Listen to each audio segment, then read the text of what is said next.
The following podcast is scheduled for one fall. Making their way to the set, it's Raw is Warren and Deshawn Warr. What's up, buddy? What's up, man? Good to have you. Hey, welcome everybody to another exciting rendition of the Scheduled for One Fall podcast. My name is Raw is Warren, and with me this week is a special guest because Sam the Lionheart couldn't be here this week. We are going to enjoy some conversation with a good friend of mine, Deshawn Warr, who actually has a presence, or had more of a presence a little while ago, but still has a presence here in the local Las Vegas wrestling scene. So we actually have a former professional wrestler right here with us on the couch. So it's nice to have you, sir. Yeah, and if you try to Google it, you'll find a Welsh wrestler. That's not me, who doesn't also wrestle anymore. Who also lives in Vegas. Yeah. Okay, what was your ring name? The Oscar award-winning Ryan Mason. Oh, the Oscar award-winning Ryan Mason. Yes. You were theatrical with your gimmick? Yeah, I had a little Oscar in my hand. At one point, it broke on me. Yeah, fun times.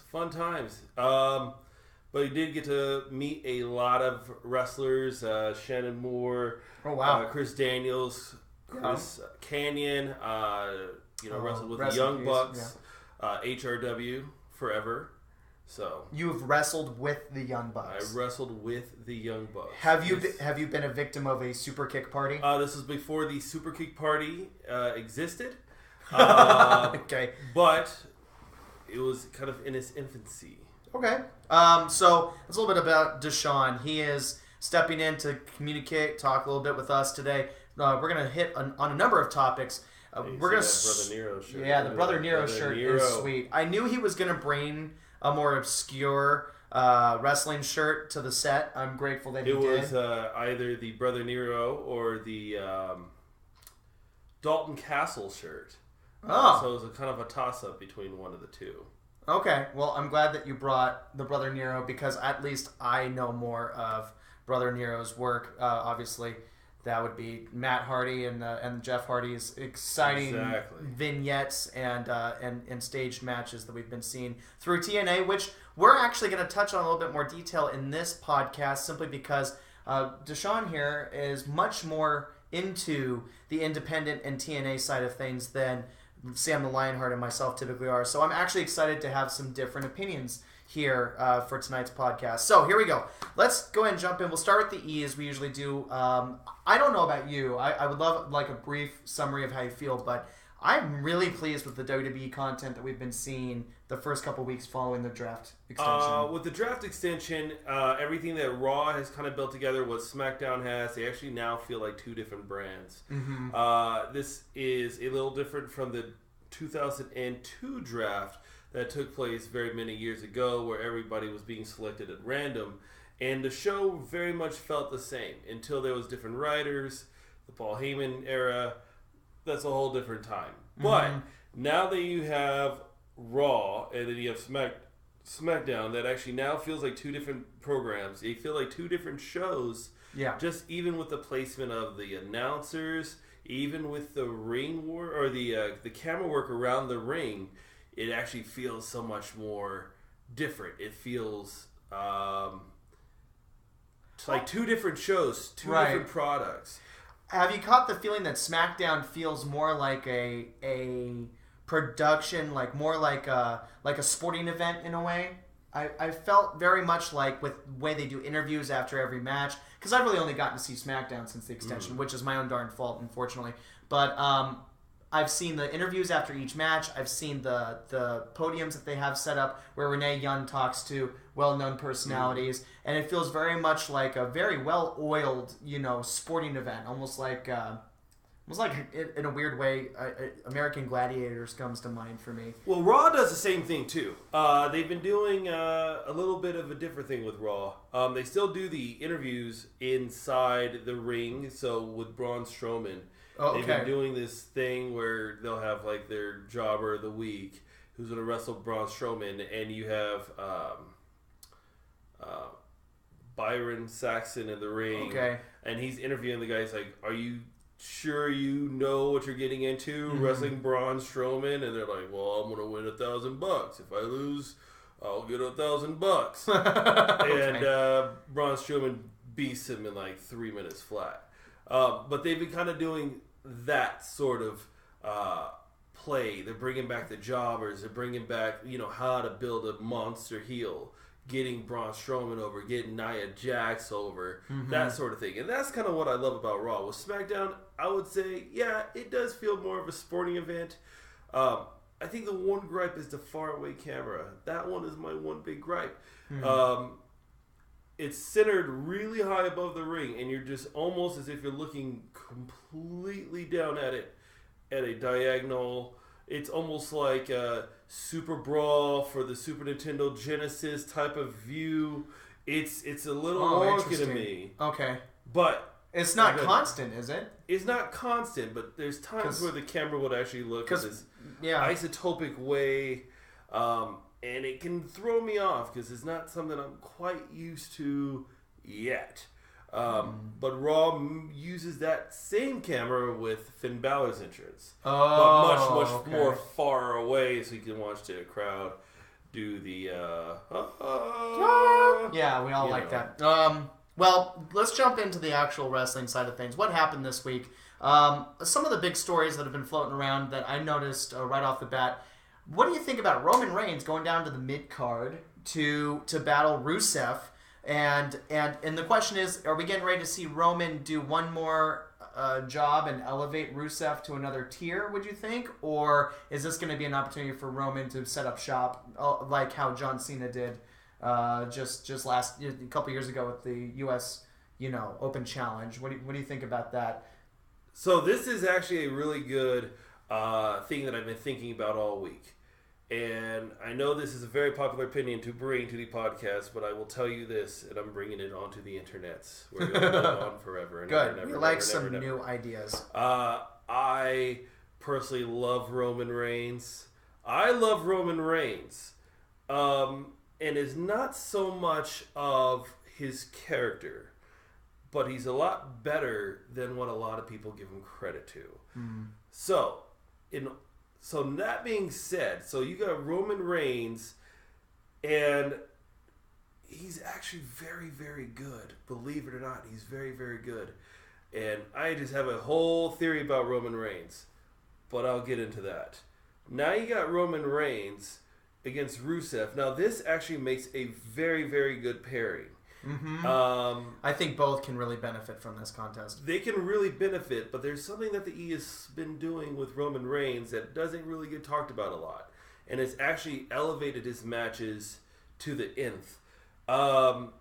They like to have Roman Reigns begin the first half of the match working heel. Now this is crazy, but you have to go back and watch some of his matches since WrestleMania. Don't watch anything previously WrestleMania. Because that's the Roman Reigns that didn't work. That they were trying to build up. They found the perfect formula for Roman Reigns, and they didn't get that perfect formula until AJ Styles. And that whole storyline was kind of, who's the bad guy in this situation? Who's the bad guy? So now you got Roman Reigns, and he's still kind of playing an iffy character. But you got Rusev, who's still anti-American. I hate America. America sucks. Blah, blah, blah, blah, blah, blah. If they still take that formula of Roman Reigns beginning the match heel and have Rusev play this plucky face right up into the middle, and they switch, you're going to get a phenomenal match. This is what made AJ Styles and Roman Reigns so well. Go back and rewatch it. Roman Reigns begins this match super, super, super heel. Okay. And then he morphs into the face. That's interesting. I definitely didn't realize that. It's nice to have an inside thought. When I think the Roman Reigns Rusev pairing, I think two guys who very much fit the same mold. You can argue that Rusev's getting away with having a bit more of a diverse moveset than Roman's been allowed to show recently. And I feel like they're trying to elevate Rusev, whereas they're still probably punishing Roman a little bit for the recent drug issues. Who do you think goes over at SummerSlam? This is probably going to be a series. It's going to be definitely a series. It's probably going to be more of Rusev going over. He just got married. Granted, he blew the storyline with Lana. However, he just got married. More than likely, he goes over. But it's SummerSlam. So more than likely, it's going to be Roman Reigns that takes the belt. Not as a punishment. However, they still want to get him over. They still want him to be the guy, even if he's the guy below. So, I don't know, man. I feel like it's better to just let Rusev go over him clean. He could. And let us gain some sympathy for Roman. It's a much better way of helping us to reconnect with Roman's character after so long of us, whether we like it or not, kind of disliking the guy because of how much he's pushed down our throats. I really feel like Rusev needs to win this and help us, maybe get some sympathy going for Roman, because right now there's no way we're getting back on his bandwagon so quickly. I would say I'll make a SummerSlam prediction. I predict a Roman Reigns heel moment. He's going heel SummerSlam. Okay. Only because if he wrestles Rusev and he doesn't go over, cool. I just don't foresee Finn Balor beating Seth Rollins clean at SummerSlam. Yeah. Conversely, I don't see Seth Rollins beating Finn Balor clean at SummerSlam. Oh, that's interesting. So you're thinking a swerve finish one way or another. It'll definitely be a swerve. It'll definitely end with Roman Reigns going heel. Only because their face is Finn Balor. Right. That's their guy. That's the guy that they're going to rely on. Not so much of Roman Reigns. They already know that the fans want Finn Balor. Right. They sing along, they chant with him, that sort of thing. Mm-hmm. That's your guy. Interesting. So. Well, I don't think you're totally wrong. I could see Roman Reigns going heel, definitely, and taking it and being the foil for Finn Balor, and maybe messing with Seth Rollins, and that creates a little bit more tension, obviously, in the top of the card. I'm just excited to see Finn and Seth wrestle each other. I mean, that's going to be... Is that not, in your mind, maybe the dream match that should have waited till WrestleMania at this stage?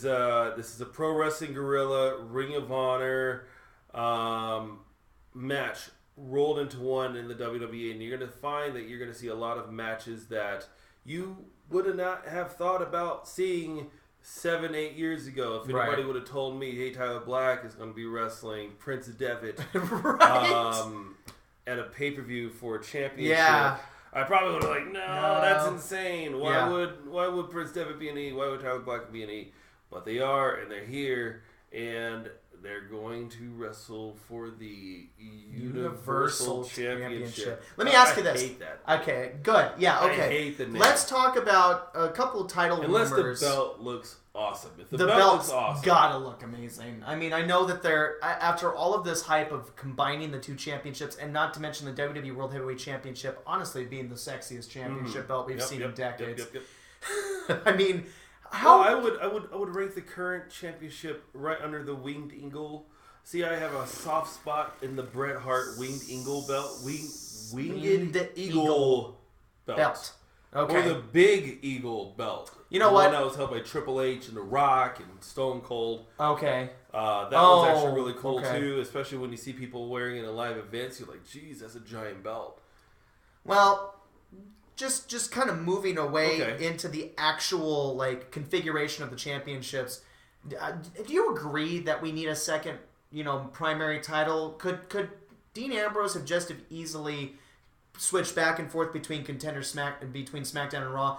And furthermore, just to combine the topics, because it's going to come one way or another. How do you feel about SmackDown's rumors of getting their own women's and tag team championships? I, for one, I'm going to just put my 2 cents in first, if that's okay. I'm frustrated because I feel like they could have built some really good stories around which show is going to get the title shot, for any respective month.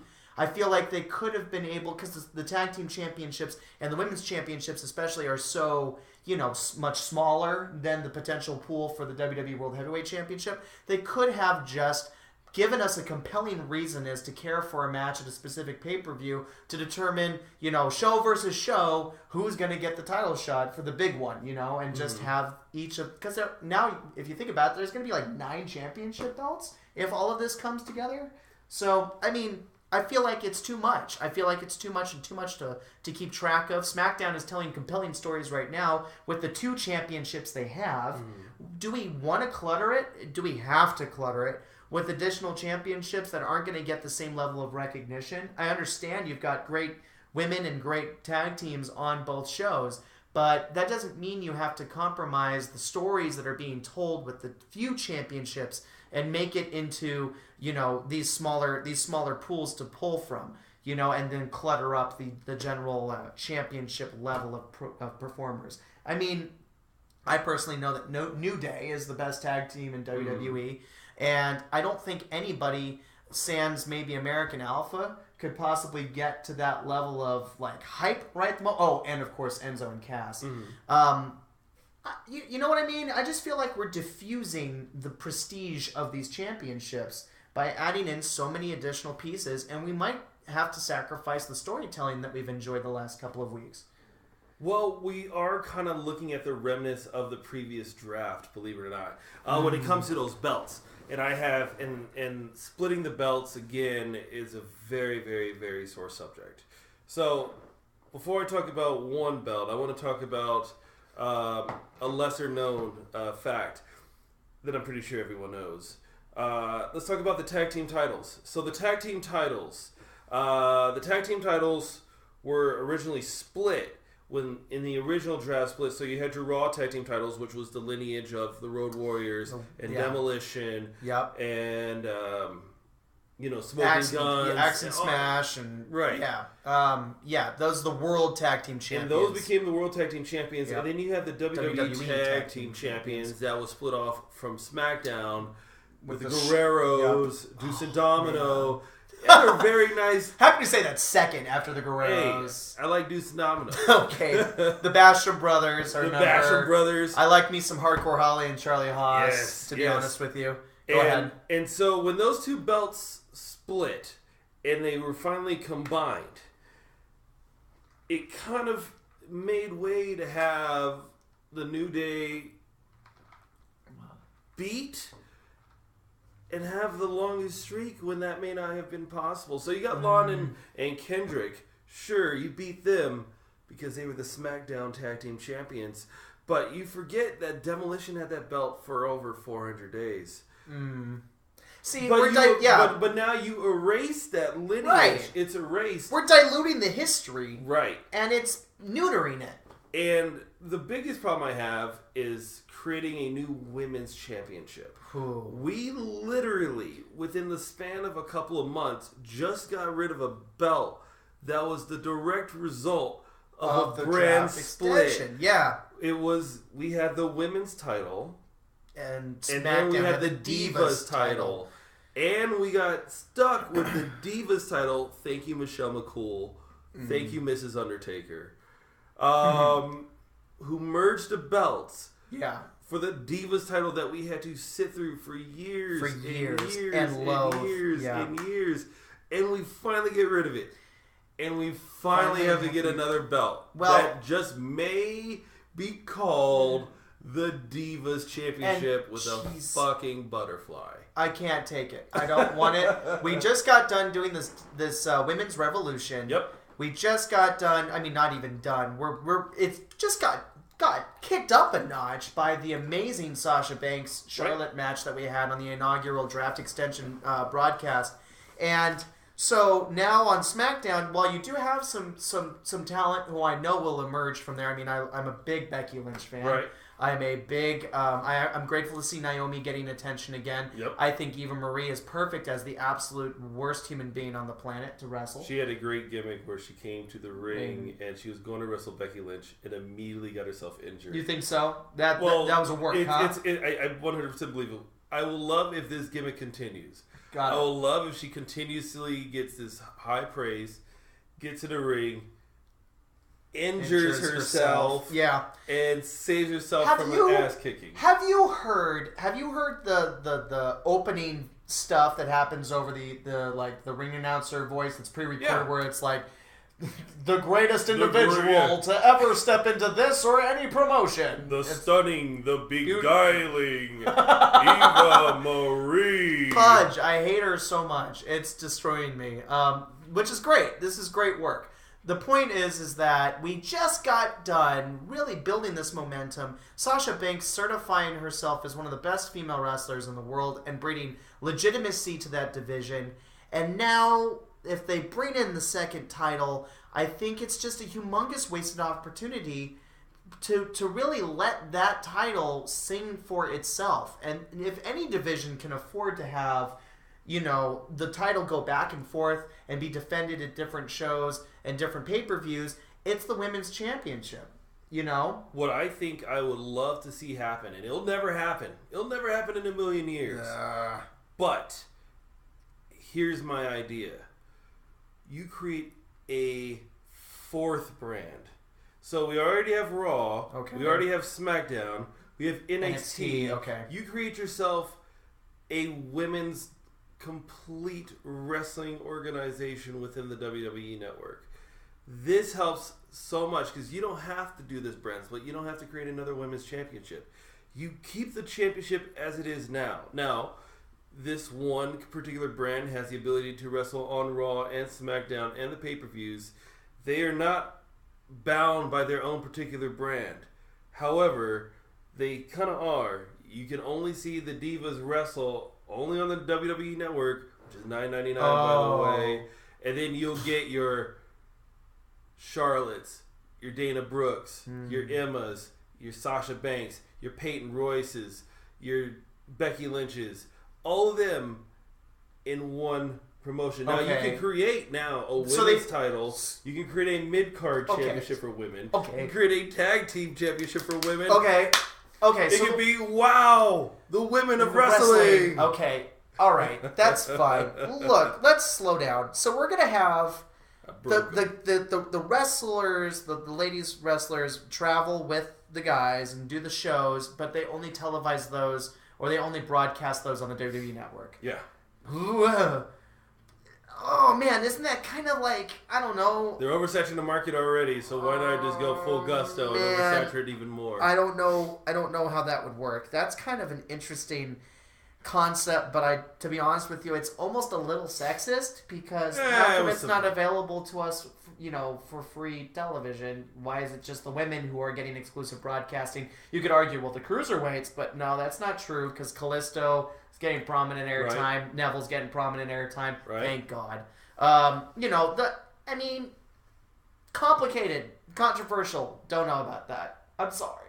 I don't know. It's a crazy idea. It's a crazy idea. I like the idea, to be fair, I like the idea of the women's tag team division. I actually like the idea of I don't know about a mid-card. I'm not sure what they would make that into, but at the same time, I feel like giving them more prestige would work, but I just feel like the whole division can be defended on either show right now on cable television to continue to push forward how prominent and important women's wrestling needs to be when you've got the talent that you've got and haven't known how to use it to this point.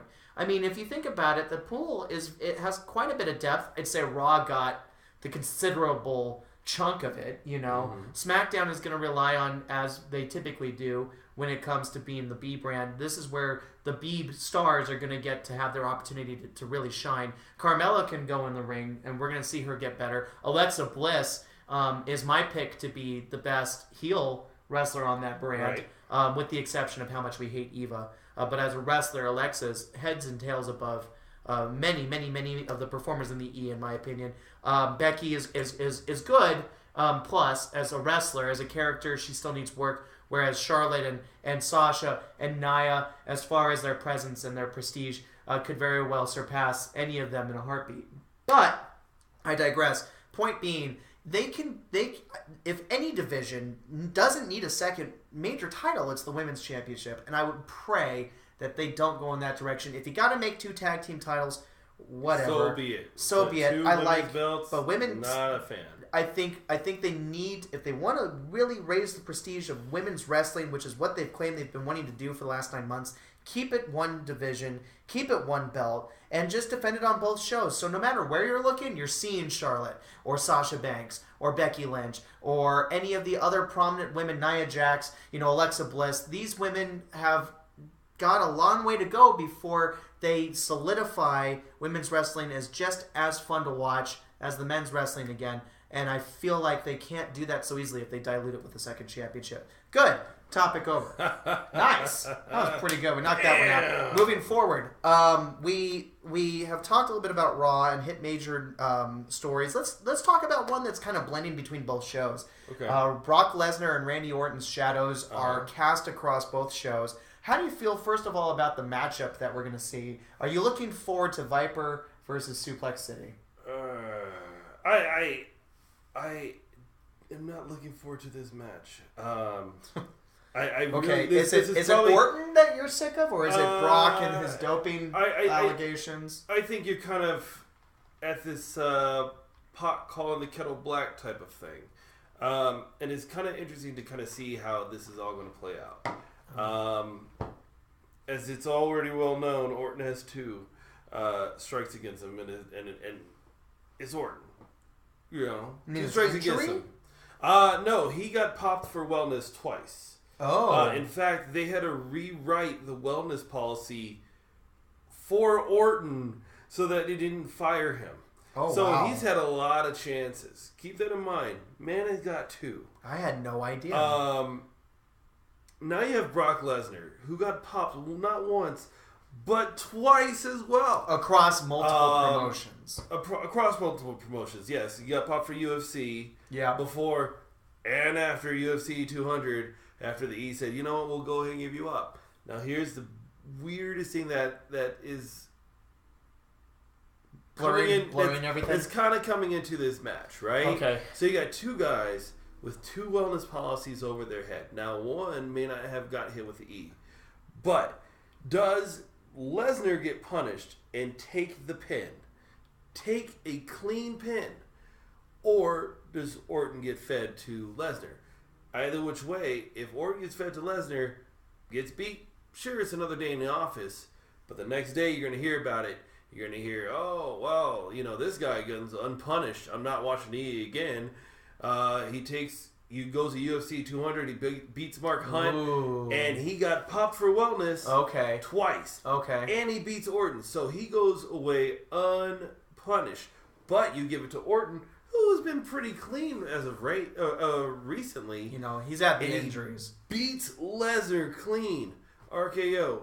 Beats him clean. I can't see that happening. I don't see a finish here. Exactly. I guess I don't. I think we're handcuffed into seeing something. Maybe somebody returns and lays them both out. Can the Undertaker come out and knock them both down? Or I think the Undertaker Lesnar story is kind of over. Well, one would hope. I'm just saying. But can something big happen here? Could that be where Roman comes in and bulldozes everybody and makes a statement? I would have loved to see Orton Lesnar in a WrestleMania. That probably would have been a better story. It probably would have been a greater atmosphere. And honestly, I kind of want to see an F5 into RKO. I kind of like that. Would be dope. That would be amazing. I kind of like the cool sort of they've done a good job accelerating the story quickly.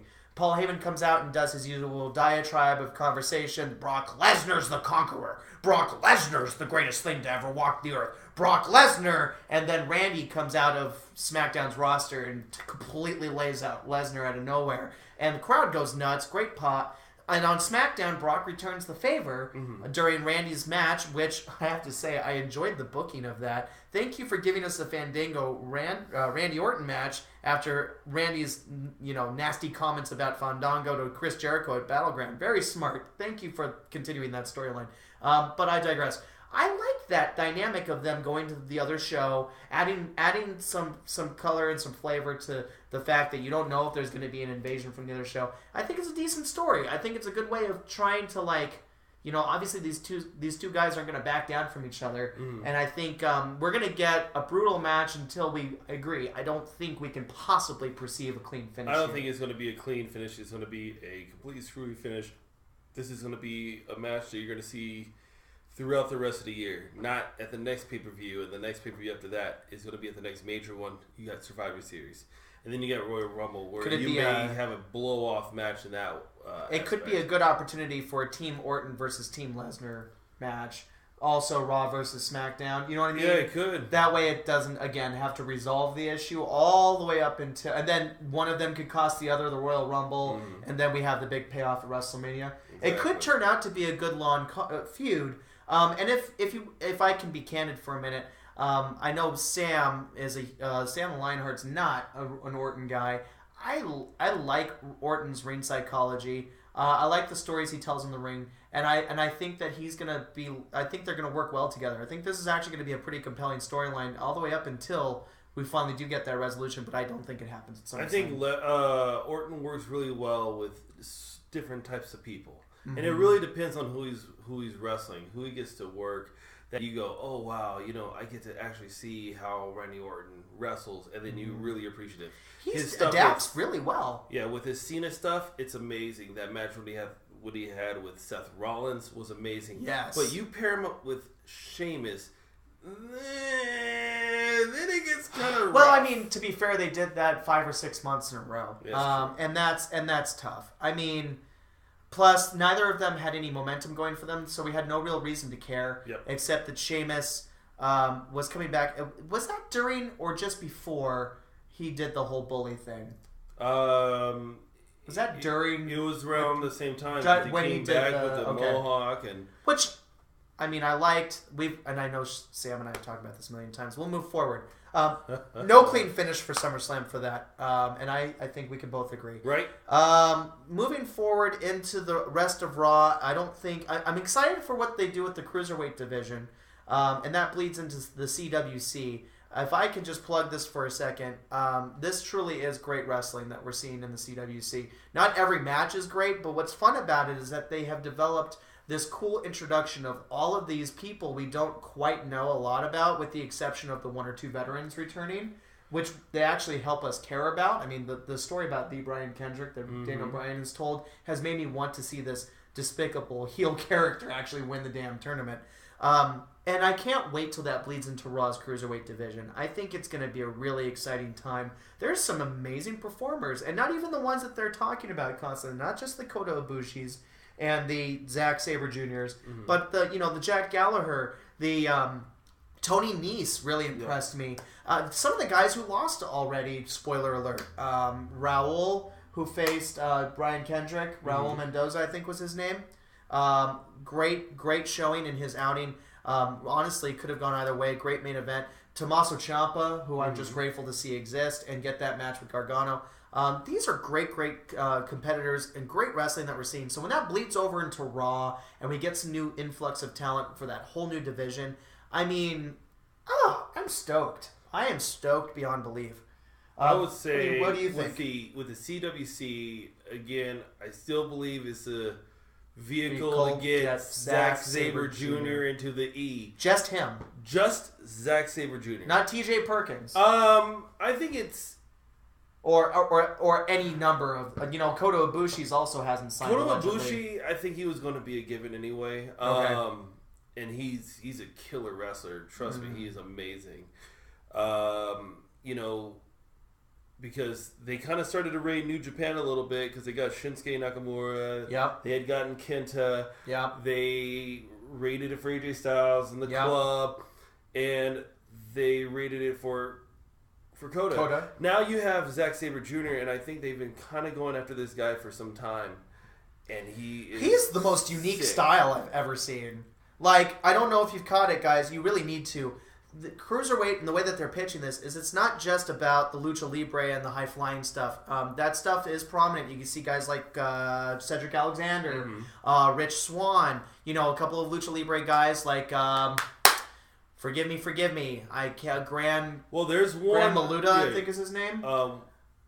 Because you got Sean Maluta. Sorry, gosh, I'm terrible. What was that guy's name? Sorry, Espanol no hablo. Point is that you've got all these great styles, but then here's guys like Jack Gallagher, and I'll just go ahead and say Zack Sabre Jr., who dance with their opponents. Straight up just manipulate the technical side of things in a way that we haven't been treated to since, you see it a little bit of today in Chad Gable. But, Kurt Angle and Chris Benoit obviously come to mind. I mean, Catch as Catch Can is alive and well in CWC. And the way that they're displaying it, I mean, Zack Sabre Jr., this lauded free agent that Deshawn is mentioning, this guy is literally skin and bone, scrawny looking dude. Like, not your typical professional wrestler appearance because he's that small and that lanky. But the wrestling that he's doing is so cerebral that I wonder if very many guys in today's E even know what to do with that. They probably won't, and that is kind of the beauty of the CWC. That's the beauty of wrestling, is that 20 years ago you would have to go to the gym and bulk up, and you'd have to be 6'1", 220 pounds to even try to be considered or even have that break. But you can come in there any sort of body style, and it doesn't really matter because however you look, it's good, and we see that with guys like Daniel Bryan and Kevin Owens. Yeah. You two spectrums of bodies there. I don't know. Big Sami Daddy Zayn? V. Okay, I don't gotcha. know. Let's go there. For the morbidly obese to the Sami Zayns. And great wrestlers could come in every package. Every They'll all argue Big Daddy V is not a great wrestler. He was okay. Well, no, I guess not. I wouldn't say Rikishi. I like Rikishi. If you're gonna go good wrestlers of that size. Of that size, I'm trying to think of one. Do you have Bam Bam Bigelow? Bam Bam Bigelow was really good. Bam Bam Bigelow. I liked King Kong Bundy. King Kong Bundy. I like early Big Show when he was the Oh giant, yeah, man, flying off the turnbuckle. Yeah, hitting drop kicks, those sort of things. So why do you think it's Zack Sabre Jr.'s vehicle to drive? He's an agent. He's somebody that the E wanted for a very long time. And I don't think that they were able to get him. Interesting. When it was announced, my biggest thought was this is something for Zack Sabre Jr. And within a day, he was going to the CWC. Amazing. You got so many great talent that they're going to use either which way. But the guy that's going to blow up the most is Zack Sabre Jr. He's not going to be your John Cena. Wow. He's not. But he will be the guy that they can tap into at their performance center to make their superstars look better. See, all of this is only just to get different styles. And since his style is so unique, it is not like the other person's. So I could be a guy that could hit a 450 splash. Sure, everybody can hit a 450 splash. That's cool. But to have someone like a Zack Sabre Jr. teach other people what he knows how to do, now you're making your homegrown superstars that much more better. Yeah. So a diversity there. Yeah. Yep. Yep. I can see everybody who's made it into the Sweet 16, plus maybe 3 or 4 more who have been bounced, being serious competitors in the WWE. Hopefully they sign the majority of them, honestly, because I'm having such a good time watching it. And the way that they're telling these various stories with Mauro Ranallo and Daniel Bryan on commentary adds this genuine passion for watching wrestling that is making it so easy and so fascinating to watch. I mean, literally listening to Daniel Bryan explain how he would finish a match with this, but it doesn't necessarily finish a match with that. It's like it's literally sound bites that you just want to just study, and it's a fascinating thing that they're doing. Please watch it. Can't wait till it comes to Raw. It's a great show. NXT has been awesome lately too. Yes. Believe it or not. Yeah, they're gaining momentum. Great to see Bobby Roode. Bobby Roode in NXT, which is actually kind of funny. Because we had James Storm in NXT who left to go after back. like 2 matches, I think. He had 2 matches. He was gaining some steam. He was very popular. To go back to TNA for Bobby Roode to leave almost and Eric Young, yeah. And EY, you have who has Austin had Aries. 1 match exactly, I think, in WWE. I don't think he got signed completely, but I don't think it's the last that we're going to see Eric Young because he's very, very good. Yeah. Then you got Samoa Joe. Samoa Joe, as always. It still gives me chills to see him in a WWE ring. And I have no idea why it's so reactive to me. It just... I mean, apart from AJ Styles, that guy's TNA in my mind. Mm-hmm. So to have him be an NXT champion, it's just mind blowing. Well, just keep in mind, one day you'll be able to see an AJ Styles and Samoa Joe in the middle of the ring, in the middle of a WWE Raw or SmackDown. More than likely SmackDown, since AJ Styles is on SmackDown. Yeah. I mean, just to witness just to drink that in. I mean, can you believe it? The quality of the wrestlers we have. I mean, that's how I know we're going to get away with this brand extension. But yeah, we're focusing on TNA. Bobby Roode's debut, perfect. Mm-hmm. Perfect heel debut. That great entrance music. Glorious! Glorious! And it gets stuck in your head. And the NXT crowd, within seconds, they'll be singing that theme song. Yeah. Every time he comes out to the ring. He reminds me very much of TNA's Triple H, in a way.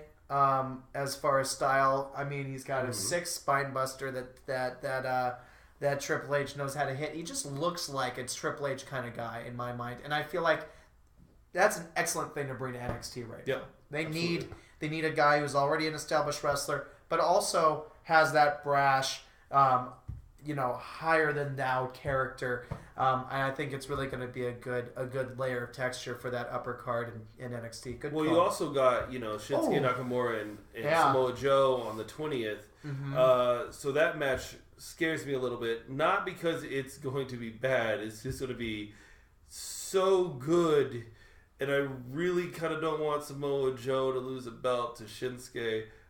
But it's probably going to happen, and you're probably going to get the Samoa Joe and the Bobby Roode. I don't think so. I think just like for the same reason I suggest Seth Rollins going over Finn Balor at SummerSlam, it's going to be to rev up the heat on Samoa Joe and just drag out, just like they did with Sami Zayn. I mean, drag out that championship win for Shinsuke because we know it's coming.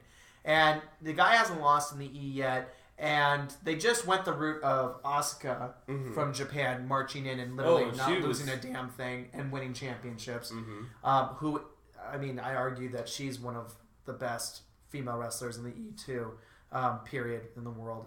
Can't wait till she gets the main roster call. I digress. The point is that they just did that, having Asuka march her way to a championship and look relatively unchallenged. I don't think they do that with Nakamura, especially when the stepping stone would be Samoa Joe and a veritably established star in his own right. I think they drag this out a little longer. Right. And I think Joe and maybe even Roode come together to make sure Nakamura doesn't go over. Well, you still got the Dusty Rhodes Classic. Tag Team Classic that they want to try to make sure that they do annually. So I think that's coming up here. By the way, the Revival maybe are great. I like the Revival. The Revival's good. There's certain tag teams that are out that I'm just like, you know what? I think that'd be pretty good. Because they have the Authors of Pain with Paul Ellering, who, shame on you, Florida, for chanting "Who are you?" That's Paul Ellering. He's a freaking legend. And Paul Ellering? You gotta hate me. I'm sorry, a little bit before my time. So probably. Paul Ellering, he was the manager of the Legion of Doom.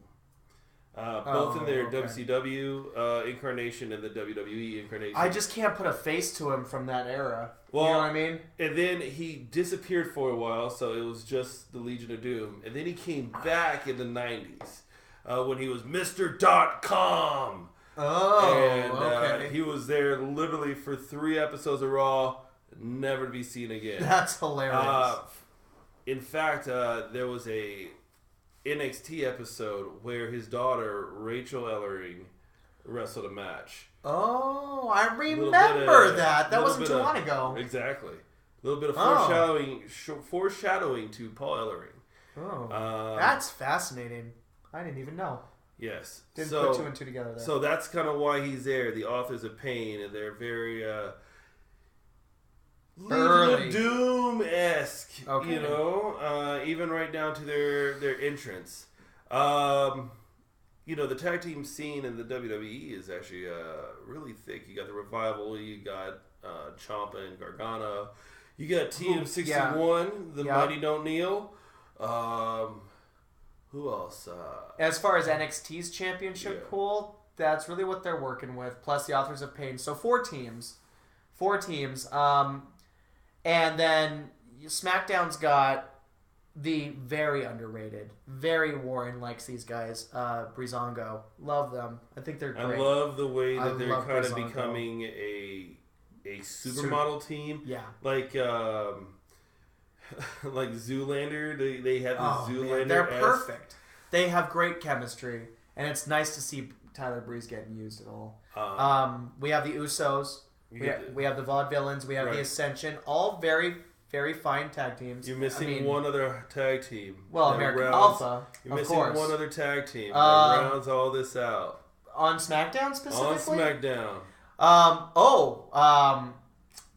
The Hype Bros. The Hype Bros! Oh my gosh, are you excited about this? I'm actually very excited about the Hype Bros. Why? In fact, everybody hates Mojo Rawley. Period. I just think of the merchandise. I want them to be known as the Super Hype Bros and have little like Super Mario sprites on T-shirts. Talking about how hype they are. Fun fact: Mojo Rawley likes to come out to Vegas a lot, and I guess. And he is a nice guy. I like what he does with the kids. And he's a big fan of Zubaz. Oh, Zupas? Yeah. Oh, I got one right around the corner. You got to get Zubaz. Here's what's. I just want to tell him to his face that he's got to learn what ring psychology is. No, That's all I want. He has no idea. That's the point. Well, let's talk about Raw. Who's Raw's tag teams? I mean, just for fun. You got Enzo and Cass. Enzo and Cass, the club, and then New Day, our tag team champions. Oh, you have the Golden Truth, which I was really big on, and then Pokemon Go happened. Are the Dudleys on SmackDown too? No, Dudley's on Raw. Okay.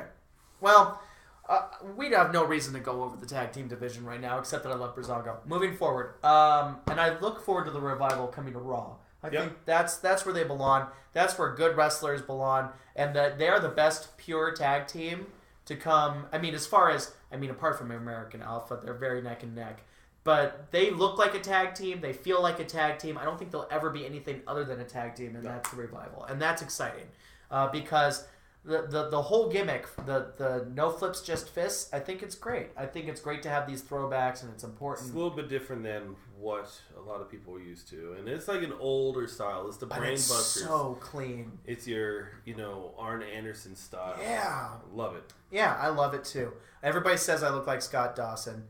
I weigh less than Scott Dawson, and I'm less pudgy than Scott Dawson at this point. So I am the cruiserweight version of Scott Dawson, and I'll take that. Let's go to SmackDown. Couple topics for SmackDown. I mean, can we kiss the sky for what they're doing with Dolph Ziggler? Is this not masterful and exactly what we've asked for a long time? If this does not turn it into a heel turn for Dolph Ziggler, I'll be very disappointed. I agree. I think it has to happen.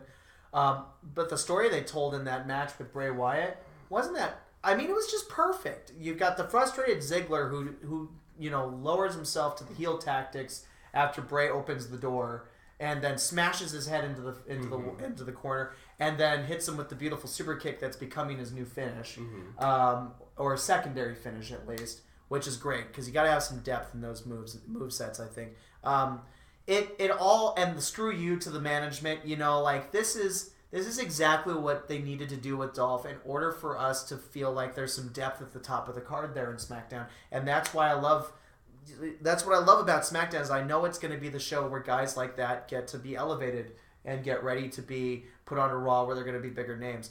And I'm so excited. I think Dolph and Dean are going to really blow down the house. It's going to be really, really fun. I think this is going to be a nice way to kind of seg Dolph into kind of something else. Yeah. Right now, you really don't have a major heel to foil to kind of go against Dean Ambrose. Well, AJ. You can do you have AJ, but it takes John Cena to kind of go away, film season 2 of American Grit.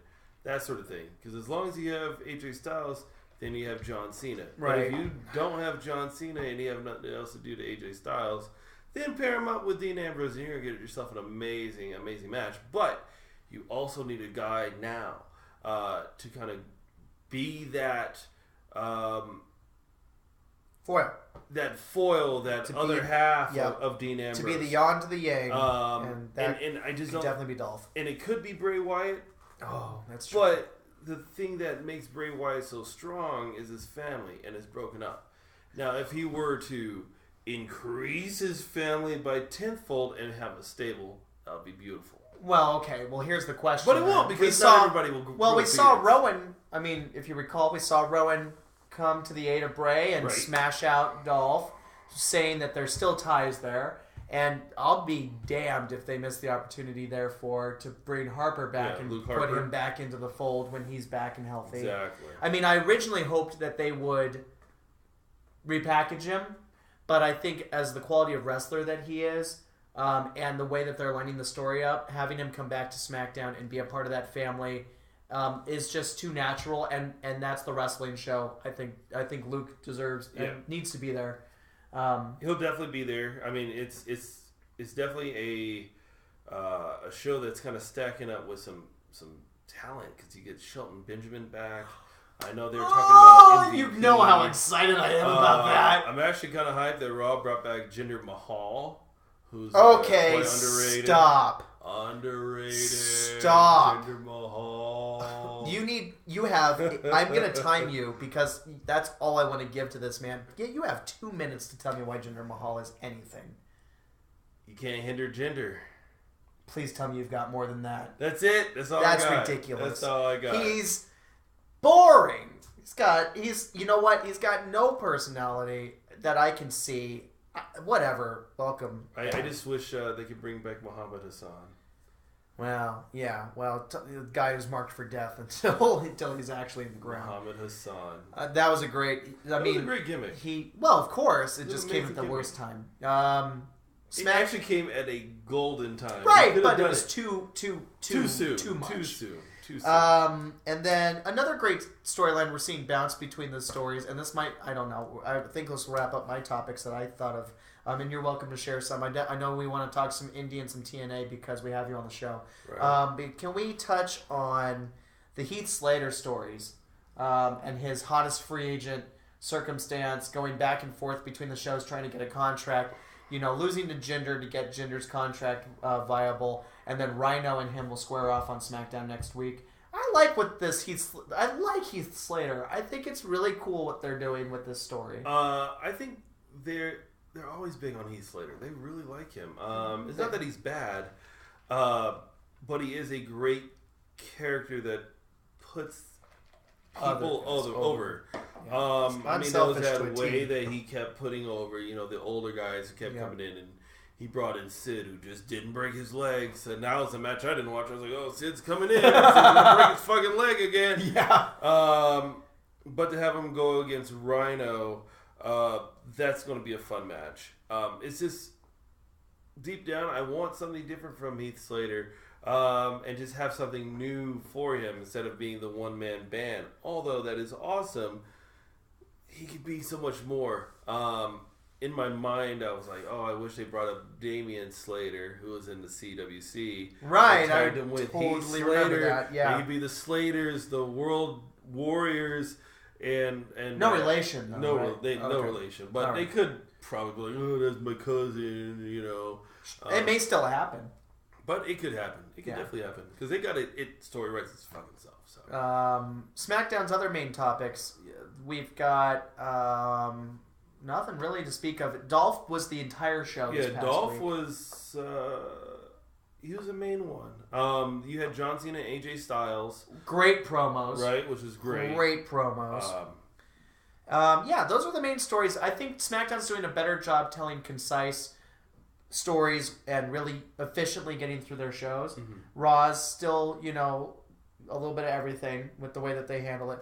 But generally, we're enjoying some good television right now, which is a blessing. And definitely switching gears, ease the powerhouse. But let's talk. I still think, because right now, wrestling is in this nice golden era. And when things are bad, they're awesome. Even when they're bad. So if anybody hasn't watched, any of the Final Deletion, any of the Matt Hardy things, please do yourself a favor. Spend the half an hour to catch yourself up on everything that's been going on. Jeff Hardy. It is the best thing that is happening on TV right now. And you had a good point. I watched the Final Deletion, having watched Matt and Jeff for years and years and years. Not so much recently with the TNA runs, where they're kind of like the executives themselves now. The Hulk Hogan and Eric Bischoff now. And I enjoyed the Final Deletion for what it was, but I didn't sing its praises to your level. And I think you mentioned to me, did you know the backstory? Yeah, the backstory is with Matt Hardy. So you got Matt Hardy, and he was Big Money Matt.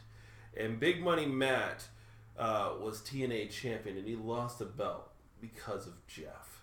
So now he was upset. Or Willow?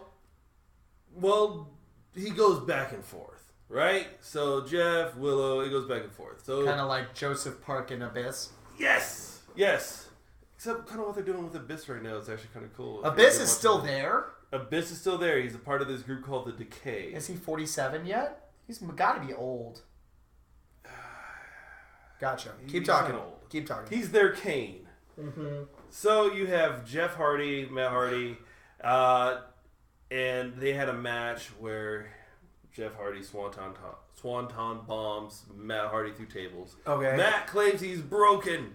He is a broken man, in which he is. He came back and he's insane. He's just the Latin insane. American character. So it took some time before he can do this British accent. At first he was doing Mick Foley. He was trying to do his best Mick Foley impression, and then it morphed into the British accent that we know and love from Broken Matt Hardy.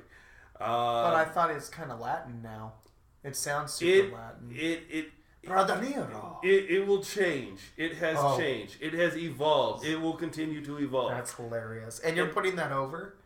That he can't fucking hold an accent? Well, it's not the fact that he can't hold an accent, but his promos have been amazing. His facial expressions have always been good. I love the fact that he has he doesn't like mustard. That's the thing that you learn is he don't like mustard. Stupid little Matt. Yeah, he'll there is a he has an array of servants at his house. You have Senor Benjamin. Yes, I remember Senor Benjamin, his manservant. Prepare the battlefield for massacre. Yes. And then he has his wife, Reba Sky. Reba Sky. You have Maxwell. You also have his maid, who is Romanian, who he believes is Mexican. Okay. So there's that. He also has a drone named Vanguard 1. Yes. Vanguard 1. It's entertaining. And he has a boat that he has named Skarsgård. Oh, okay. Because it protected him from the Roman candles during the Final Deletion match. So this is an ongoing saga. This is an ongoing sewing. Even after the epic finale of... So yeah, Final Jeff Deletion. Hardy is only known as Jeff. He deleted Jeff Hardy from history. So anything that relates to Jeff has to go through Matt. And there'll be times where Jeff Hardy has to wrestle a match where Matt Hardy will give certain stipulations to Jeff Hardy. Like, you cannot jump off the top rope. You cannot swanton bomb. And it's fantastic. It is fantastic. Okay, so... It's the only time where... See, Jeff is weird. We all agree Jeff Hardy is a weird character. He's bizarre. But to have somebody more bizarre than Jeff makes Jeff normal. Interesting. And that is really interesting. This is where Jeff Hardy lives. Let Matt Hardy be the brother Nero. I will delete you from history. And you just allow him to do that. Have him bring on the Senior Benjamins and the Vanguard 1s. Are they doing this in the context of an actual TNA show, or is it all vignettes? It's similar to both. I even love how I would say they do vignettes, and then they also do this in the live show. All right. Well, listen, we've already had a nice long conversation. Right. Done very well. And I appreciate you being on the show. I want to give you maybe 3 minutes. Talk to us about the compelling things that are happening in TNA and Evolve Wrestling that you mentioned prior to us turning on the camera. And then I think that's all we can really allow before we've really tuned everybody out. So give us a few moments. Deshawn, Warr, what's going on in these realms? TNA, back on the upswing. You got EC3, Lashley, Drew Galloway. Just amazing stuff that's happening out in TNA. So if you're not really watching TNA, do yourself a favor and watch TNA. Evolve is good too. I highly recommend it. You got Drew Galloway also, Johnny Gargano, Zack Sabre Jr. Yeah, that's interesting. All those guys. It's good stuff. Ring of Honor. I can't hype Ring of Honor so much, and they'll be out here this month on the 28th of August. If you've never seen a Ring of Honor show, go see Ring of Honor. And I'm pretty sure if you watch this podcast, you'll know all about Ring of Honor, because that is going to be where Jay Lethal wrestles Adam Cole for the Ring of Honor World Championship. But also it's going to be Dalton Castle and Bobby Fish. And I believe that's happening. And I'm really excited about it as I'm a giant Dalton Castle fan. Which other things is happening out here? I'm a big fan of indies. I'm a big fan of indie wrestling. Support your local indie wrestling. So those guys are working hard. It's almost similar to, when you get to support the local arts. That's also that's fair. The local arts. So go and support those guys. Go watch. You might be seeing the next John Cena out there who wrestled for UPW in California, or Frankie Kazarian out in the EWF. Those sort of things. So. Everybody gets their start in front of a tiny crowd. Exactly. One quick thing we'll touch on. Last story of the day. Ties into what you talked about. Ryback, officially done with WWE. Are you excited at the possibility of seeing him in the Vegas area? He's a local. Love it. I love it. Ryback was... I put him in the same bucket as The Miz, as probably the most underrated wrestlers. A lot of people don't give credit for it, and a lot of people stick a tape. He was getting really compelling by the end of his run. He was, and I don't know if I don't know if it was him not caring so much about what he was, or it was just him just going out there and just actually having fun for once. And if you compare his stuff with Kalisto and compare it to his stuff with CM Punk, of course, he had a lot to live up to. That was the next big thing. And a lot of people had his back, and a lot of people wanted that breakout. One of my favorite Ryback memories was him and CM Punk, and they just... He couldn't get his hands on CM Punk. And CM Punk just wanted to run. And my favorite moment was finally, Ryback was able to get his hands on CM Punk. And it was just a simple... clothesline. That's all that needed to be done, was a simple clothesline. The meat hook, right? Yes. And the crowd went crazy. The cameraman went crazy. And you don't get that a lot. But you can see the cameraman just losing his mind. He's completely underrated. Miz, completely underrated. Sure, I agree. But Ryback, I think the one person I didn't believe in Ryback was Ryback. Because if he thought the way that a lot of people saw in him, and a lot of people were chanting Goldberg, but he was more than that, and he didn't break out of that stigma until that last run. Well, yeah, and that's really too bad. A very weird up and down career. I'm not sure I really like all of the attitude and antics he did outside the ring, but I started to really get behind his matches. I didn't feel very much one way or another for the guy, but he's in the Vegas area, so maybe we'll bump into him. Check out your local wrestling guys. Deshawn, it's been a pleasure. All right, if you don't man. mind me saying. It was great. Maybe if you're interested, we'd love to have you on every once in a while to talk about the indie wrestling scene in TNA, because that's something we touch on. A pay-per-view roundtable. You know what? We have a couple of our wrestling friends who want to jump in on with us. So we're going to ask you, WWE Universe, How are you enjoying this podcast so far? We're into our third or fourth week. Talk to us. How are you enjoying Scheduled for One Fall? Let us know. Let us know in the comments. Keep us updated. This was a little bit of a different kind of conversation than we typically have. But Deshawn, thanks so much for being here. We'll see what happens in the future. There's definitely some ideas that we have in our head, but we're going to keep putting out some content for you guys, and we'll see who goes over next time. I've been Roz Warren. I'm Deshawn. Okay, we'll see you guys next week. Later. All right, bye-bye.